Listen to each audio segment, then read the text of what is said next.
Saludo con todos, nosotros somos el grupo 5 y vamos a hablar sobre algunas teorías de la psicología. El grupo consiste en Odalis Salinas y yo, Daniel Rodríguez.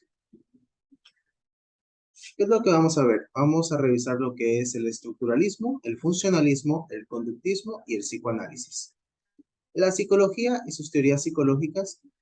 ¿Qué podemos destacar de esto? Bueno, la psicología es una ciencia joven. Se estableció como tal en el año de 1879 con el establecimiento del primer laboratorio, cual fue por Wilhelm Wundt en Alemania en 1879.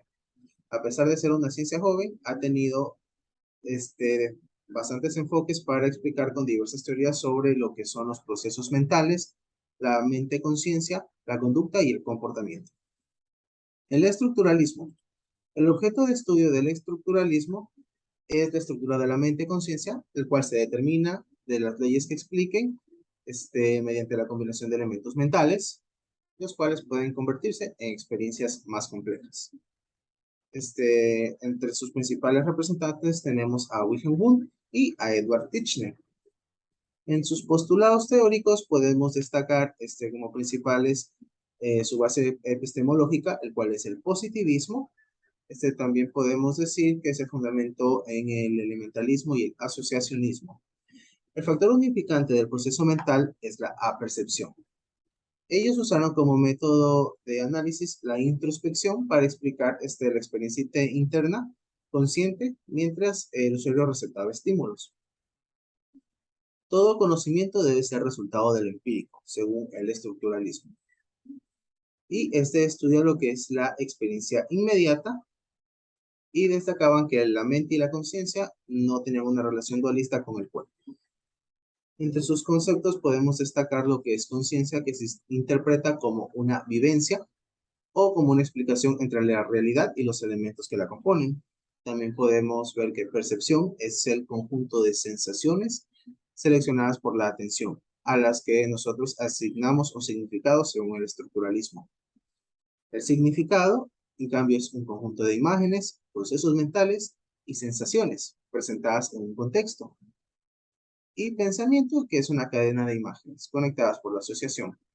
Dentro del estructuralismo podemos decir que se generó lo que es el error del estímulo de Titchener como una subteoría, y también la psicología de los significados. Las críticas que sufrió el estructuralismo, en primer lugar, fue el uso de la introspección como método de investigación, ya que es un método subjetivo y no se puede tener una evidencia científica comprobable.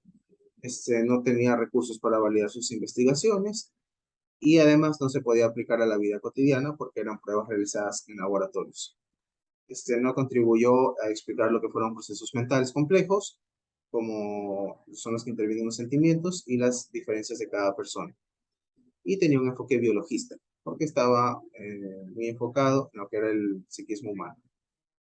Y tenemos el funcionalismo, el cual se encargaba del estudio de las funciones de la mente y conciencia, tomando en cuenta la función mental y el comportamiento como término de adaptación activo. Como sus principales representantes tenemos a William James, John Dewey, Edward Thorndike, James McKim Cattell y James Rowland Angel. Entre sus postulados teóricos podemos destacar que es una base epistemológica del positivismo, estudia los procesos mentales desde la función. Su teoría es desarrollada con influencia darwinista. Destacan que la conciencia sirve para un propósito y hacen un énfasis en el origen evolutivo de la conciencia. Teorías desarrolladas dentro del funcionalismo tenemos lo que es el aprendizaje instrumental, la noción del arco reflejo, la psicología del arte. Las críticas que sufrió el funcionalismo es que no se pudo convertir nunca en una escuela formal porque solo se enfocó en las funciones de la mente. Usó el método comparativo y dejó de un lado lo que era el método introspectivo. No se podía aplicar a la vida cotidiana porque utilizaba un método de análisis. Empleó la palabra función y su significado en el funcionalismo. Tenía demasiada apertura a problemas por técnicas de investigación y porque no distinguió lo que era entre la ciencia pura y la aplicada. A continuación, mi compañera Fernanda Salinas. hablamos un poco sobre el conductismo. Y el objeto de estudio básicamente del conductismo es, como la palabra mismo lo dice, la conducta. Este es el objeto de estudio. Mediante el estudio experimental objetivo y natural de la conducta y el comportamiento, y sin interés en lo intrapsíquico. Sus principales representantes fueron John Watson, Ivan Pavlov y uno de los más conocidos, Skinner. Sus supuestos teóricos, pues decía que la psicología es parte de las ciencias naturales, que consideran al ser humano como una suma de condicionamientos y esto estaba dentro de lo que se conoce el determinismo externo. También dice que se consideraba que el único modo de entender las acciones humanas era a través del estudio de su comportamiento. También se consideraba que el único modo de entender las acciones humanas, como decía anteriormente, era su comportamiento. Entonces, es aquí que el aprendizaje decía que era un proceso de asociaciones para el ser humano. No admitía en los procesos mentales, al contrario, al estudio de la conciencia, que se estudian los sucesos ambientales, dentro de esto se conocen como los estímulos, y la conducta observable, que obviamente es la respuesta. Aquí también se habla un poco sobre lo que son los conceptos claves o las subteorías, que dice que el comportamiento es la respuesta de un organismo viviente a un estímulo cualquiera, que dice que la conducta es toda la respuesta del organismo vivo ante un estímulo. Aquí se le hicieron varias críticas al conductismo como cualquier teoría, y entre una de ellas decía que lo que decía básicamente Gallistel, que manifiesta que el condicionamiento operante no existe. El animal utiliza representaciones mentales de su entorno y puede asociar las representaciones en su memoria en lugar de solo asociar estímulos y respuesta. También dice que aquí caen los estereotipos epistemológicos, como son los fisiológicos o psicológicos, ya sean heredados o aprendidos. También hablamos un poco sobre lo que es el psicoanálisis.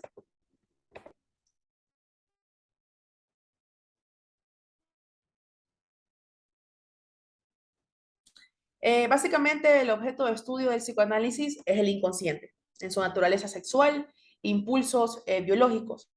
Uno de sus representantes fue Sigmund Freud, Alfred Adler, Carl Jung y Jacques Lacan. Eh, Aquí también, como he hablado anteriormente, unos supuestos teóricos hay muchos, pero entre ellos está de que dice que el impulso básico es sexual y tiene sus bases en la biología y que todo hecho detrás del ser humano, normal o patológico, está el sexo. Se asocia a los trastornos infantiles y los mecanismos de represión a las enfermedades mentales. Y dentro de esto está esto conocido como la neurosis. Sus conceptos claves o sus subteorías está entre que lo que habíamos hablado anteriormente de la teoría de la personalidad, del yo, del ello. Y aquí también entra sobre esto de la teoría de la sexualidad, por lo que había dicho anteriormente que todo lo que realiza el ser humano está como en sí basado en ese tipo de situación. Y pues aquí se da sobre lo de la teoría de la sexualidad, el complejo de Edipo, las fases que son oral, anal, la fálica, la latencia, la genital.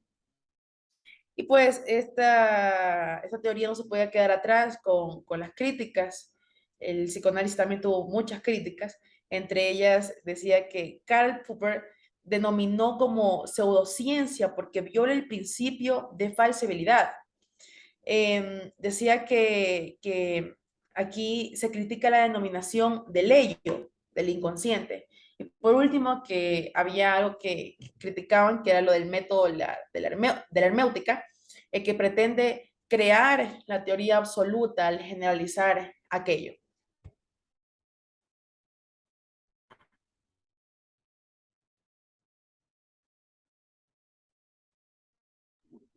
Bueno, como conclusión, podremos decir que la psicología desde su establecimiento como ciencia ha sido desarrollada desde distintos objetos de estudio, enfocándose en diferentes aspectos de la mente-conciencia, el comportamiento y la conducta. Todas estas teorías han brindado grandes aportaciones para el desarrollo de la misma psicología y para poder entender un poco mejor al ser humano como una unidad biopsicosocial y como una persona individual. Solo hemos mencionado algunas teorías, de las cuales porque son bastantes, pero todas son muy útiles para poder entender. Queremos finalizar con esta frase: conocer tu propia oscuridad es el mejor método para lidiar la oscuridad de las demás personas. Muchas gracias.